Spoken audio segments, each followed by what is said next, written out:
Hello friends, welcome to my channel. आज हम यहाँ पर कट ऑफ का एनालिसिस करेंगे CSIR SO ASO एग्ज़ाम का। तो सबसे पहले मैं आपको ये बता दूं कि जो मैं डाटा का यूज़ कर रहा हूँ ये अपडेट एग्ज़ाम जिसमें आप सबने अपने मार्क्स चेक किए थे उनका डाटा है।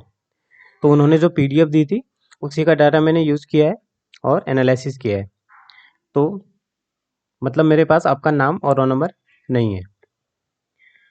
ठीक है, तो शुरू करते हैं। तो इसमें 2750 कैंडिडेट का लगभग डाटा का हम एनालिसिस करेंगे। ठीक है, अब देखिए सबसे पहले हम वैकेंसी से स्टार्ट करते हैं। टोटल वैकेंसी जो थी कैटेगरी वाइज वो 188 अनरिजर्व्ड की, OBC में 121, EWS की 41, SC की 64 और ST की 30 थी। टोटल 444 वैकेंसी थी। फिर एग्जाम पैटर्न सबको पता है, पेपर 1 में 150 क्वेश्चन थे 150 मार्क्स के, पेपर 2 में 200, तो टोटल 350 नंबर का था और नेगेटिव मार्किंग 0.33 की थी। अब कुछ फैक्टर हैं जो कि रिजल्ट या कट ऑफ को अफेक्ट करेंगे। इसमें पहला है रॉन्ग या एम्बिगुअस क्वेश्चन। अब हर शिफ्ट में हमने देखा है कि 5 से 6 क्वेश्चन ऐसे हैं जो या तो रॉन्ग है या तो जिनके आंसर रॉन्ग है, या तो जो एम्बिगुअस है मतलब कि या तो क्वेश्चन गलत है या तो एक से ज़्यादा आंसर है। ठीक है, तो वो एम्बिगुअस क्वेश्चन कुछ भी है। दूसरा एक है कि एग्जामिनेशन सिटीज़ जो हैं, तो एग्जामिनेशन सिटीज़ हमने देखा है कि इसमें 19 एग्जामिनेशन सिटीज़ हैं जो कि बहुत कम है। क्योंकि अगर हमने दूसरे एग्जामों में देखा है, जैसे हम SSC के एग्जाम की बात करें या किसी दूसरे एग्जाम की बात करें, तो वहाँ पे कम से कम 100-150 सिटीज़ में पूरे देश में एग्जाम होता है और इसमें केवल 19 सिटी में हुआ है। तो इसका मतलब जो कैंडिडेट ने अटेंड किया हुआ एग्जाम वो भी कम होगा एज़ कम्पेयर टू दूसरे एग्जाम के कंपेयर में। तीसरा आता है कि मिक्स अप द सिलेबस। इन्होंने क्या किया कि SSC और UPSC के सब्जेक्ट को दोनों को मिक्स करके एक कंबाइन करके सिलेबस बना दिया इसका। ठीक है, तो दोनों ही कंफ्यूज थे SSC और UPSC वाले कि ये है किसके लिए एग्जाम। नेक्स्ट आता है कि सैंपल साइज इसको अफेक्ट कर सकता है, क्योंकि जो सैंपल साइज है 2750 का है, जबकि एग्जाम दिया था लगभग 6 लाख लोगों ने भरा हुआ है फॉर्म, तो उसके कंपैरिजन में बहुत कम है। तो ये भी हो सकता है कि चेंज हो। एंड नेक्स्ट माल प्रैक्टिसेस, जो हमने देखा था कि न्यूज़पेपर में 2-3 स्टेट से हमने न्यूज़ देख ली थी न्यूज़पेपर में कि कुछ माल प्रैक्टिसेस करी जा रही हैं इस एग्जाम में। ठीक है, अब देखते हैं कैटेगरी वाइज जो पार्टिसिपेशन है इस सर्विस में वो कितना रहा। तो अनरिजर्व्ड के जो कैंडिडेट हैं वो 1153 थे, OBC के 842, EWS के 295, SC के 304, ST के 155 और टोटल 2749 कैंडिडेट को इसमें देखा हुआ है। नेक्स्ट जो टोटल कैंडिडेट जिन्होंने फॉर्म अप्लाई किया था वो 6 लाख अप्रॉक्स है। फिर आता है टोटल कैंडिडेट जो अपीयर हुए वो 50% है, तो 3 लाख अप्रॉक्स है। क्योंकि मैक्सिमम हम देखते हैं कि एग्जाम में 50 या 60% ही रहती है अटेंडेंस। तो इसमें क्योंकि एग्जामिनेशन सिटीज़ जो थे वो बहुत ही कम थे, तो इसलिए 3 लाख हम 50% मान लेते हैं 3 लाख में। फिर हम कैंडिडेट जो सेलेक्ट होंगे टीयर 2 के लिए 10 to 15 टाइम्स होगा वैसे टीयर 2 के लिए, तो हमने इसमें कंसिडर किया है 13.5 टाइम्स को। तो अगर हम उसको हिसाब से देखें तो जो टोटल कैंडिडेट हो जाएंगे वो 6000 हो जाएंगे। अब आते हैं जो हाईएस्ट मार्क्स एंड एवरेज की। तो हाईएस्ट मार्क्स जो पेपर 1 का है वो है 135.37 और पेपर 2 का हाईएस्ट मार्क्स है 182.71 और जो एवरेज मार्क्स हैं पेपर 1 के हैं 78.47 और पेपर 2 के हैं 106.99। फिर आते हैं एवरेज स्कोर। जो ये एवरेज स्कोर है ये सबसे जो कम स्कोर किया हुआ है वो 20 फरवरी का है, उसके बाद 18 फरवरी, फिर 16 फरवरी, फिर 13 फरवरी, ऐसे ही जो चल रहा है। सबसे कम 156 है, फिर 165, 171। ठीक है, ये शिफ्ट इससे पता चल रहा है कि कौन सी शिफ्ट कितनी हार्ड थी या कितनी इजी थी। तो इसमें जो सबसे इजी शिफ्ट है वो थी 7 फरवरी की और सबसे हार्ड शिफ्ट है 20 फरवरी की। आप अपना नंबर देख सकते हैं, इसमें सीरियल वाइज लिखा लिखा हुआ है। और जो ओवरऑल एवरेज आया सभी शिफ्ट का वो है 183.58। अब हम शिफ्ट वाइज जो नॉर्मलाइजेशन देखते हैं कितना हुआ।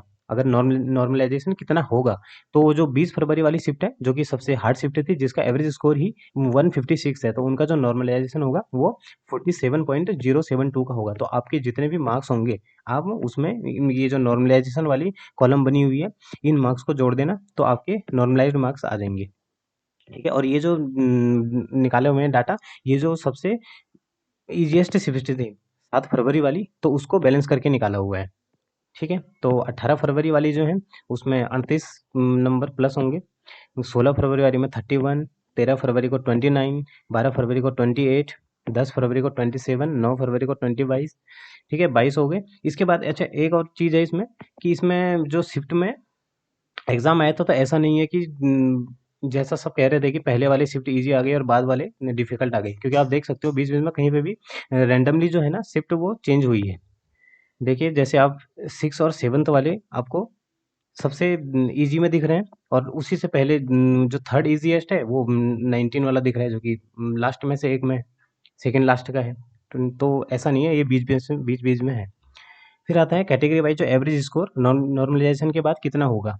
तो जो कैंडिडेट है जो अनरिजर्व्ड का है उसमें है 209, ओबीसी का जो नॉर्मलाइजेशन हो रहा है तो वो हो रहा है 203, ईडब्ल्यूएस का 207, एससी का 186 और एसटी का हो रहा है 184। ये हो गया। फिर आते हैं कि जो मार्क्स है कितने मार्क्स कैंडिडेट के कितने मार्क्स हैं ये देखने के लिए इसमें आते हैं सबसे पहला है कि 340 प्लस किसके हैं, तो एक कैंडिडेट है।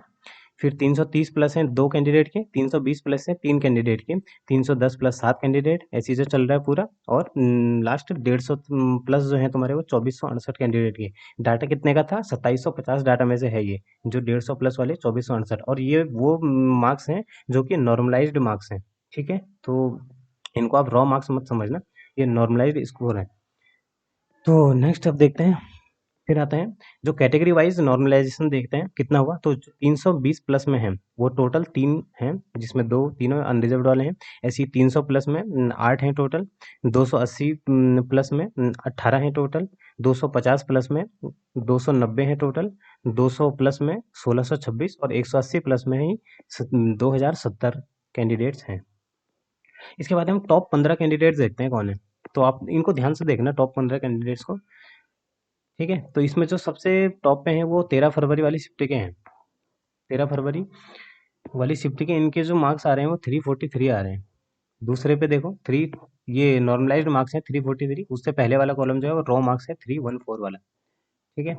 तो सबसे लास्ट कॉलम को देखेंगे नॉर्मलाइज्ड वाला, तो सबसे फर्स्ट पे 343 13 फरवरी, दूसरे पे 15 फरवरी का 334, फिर 11 फरवरी का 321, फिर 17 फरवरी 318। अच्छा, अब इसी में आप देखोगे तो आपको दिखेगा कि बहुत ज़्यादा डिफरेंस है। तो यहाँ पे जो मैं बता रहा था कि कुछ अलग लग रहा है रिजल्ट में, जो माल प्रैक्टिसेस हो सकती हैं, तो यहाँ पे आपको दिखेगा कि कुछ देखिए अब ये टॉप 15 कैंडिडेट्स हैं और टॉप 15 कैंडिडेट्स में ही जो टॉप 1 है जो मतलब फर्स्ट रैंक वाला है और जो 15 रैंक वाला है उनके ही बीच अगर आप देखोगे अंतर, तो ये 66 का अंतर आ जा रहा है। इतना ज़्यादा अंतर आ रहा है केवल 1 से लेके 15 के बीच में ही 66 का अंतर आ जा रहा है। तो ये देखना होगा कि क्या है, क्या होगा, ठीक है। तो इसके बाद अब लास्ट देखते हैं कि कट ऑफ कितनी जाएगी मेरे हिसाब से फाइनल। तो कट ऑफ जो होगा ना मेरे हिसाब से तो नॉर्मलाइज्ड जो होगा वो यूआर के लिए अनरिजर्व के लिए 216 है, ओबीसी के लिए 211 होगा, ईडब्ल्यूएस के लिए 206 है, एससी के लिए 197 होगा और एसटी के लिए 185 होगा। ये जो स्कोर है ये नॉर्मलाइज्ड होगा। तो आप अपने देख लेना आपके कितने नॉर्मलाइजेशन में कितने मार्क्स बढ़ रहे हैं उसके हिसाब से, ठीक है। और ये जो कट ऑफ कोई भी होती हैं तो ये एग्जैक्ट नहीं होती हैं, तो आप देख लेना अपने हिसाब से भी। डाटा आपके पास है, अगर आपको डाउट लगे तो डाटा या एनालिसिस किया हुआ है उससे आप निकाल सकते हो इसको। और इसमें आप एक चीज़ और देखोगे कि ये जो 15 कैंडिडेट्स हैं इनकी वजह से जो 11, 12, 13, 15, 16 और 17 ये जो शिफ्ट हैं इनको नुकसान हो सकता है, क्योंकि जो मार्क्स हैं वो परसेंटाइल बेस पे निकालने हैं। तो अगर टॉपर कितने आ गए और इन सबको बैलेंस करना है, तो जैसे फर्स्ट पे है 343 को बैलेंस करेंगे मान लीजिए 50 लास्ट वाले से, या जो उस शिफ्ट का होगा क्योंकि दोनों शिफ्ट के टॉपर का बैलेंस करना है। तो इसलिए जो इस शिफ्ट के हैं, जिन जो भी इस शिफ्ट के कैंडिडेट हैं 11, 12, 13, 15, 16 या 17, उनको थोड़ा हो सकता है कि उनको डिसएडवांटेज हो इसका, ठीक है। तो आपकी बस हो गया, फिर ये कट ऑफ है नॉर्मलाइज्ड यूआर के लिए 216, ओबीसी के 211, ईडब्ल्यूएस का 206, एससी 197 और एसटी का 185, ठीक है। तो कोई भी इसके बाद अगर कोई भी क्वेरी हो, आपकी फीडबैक हो या शिकायत हो, तो आप कमेंट सेक्शन में लिख सकते हैं, ठीक है। And I will welcome constructive criticism, okay. तो लाइक कर देना आप वीडियो को अगर सही लगे आपको तो, ठीक है, इतनी मेहनत को। और सब्सक्राइब कर देना चैनल को, ठीक है। Thanks for watching.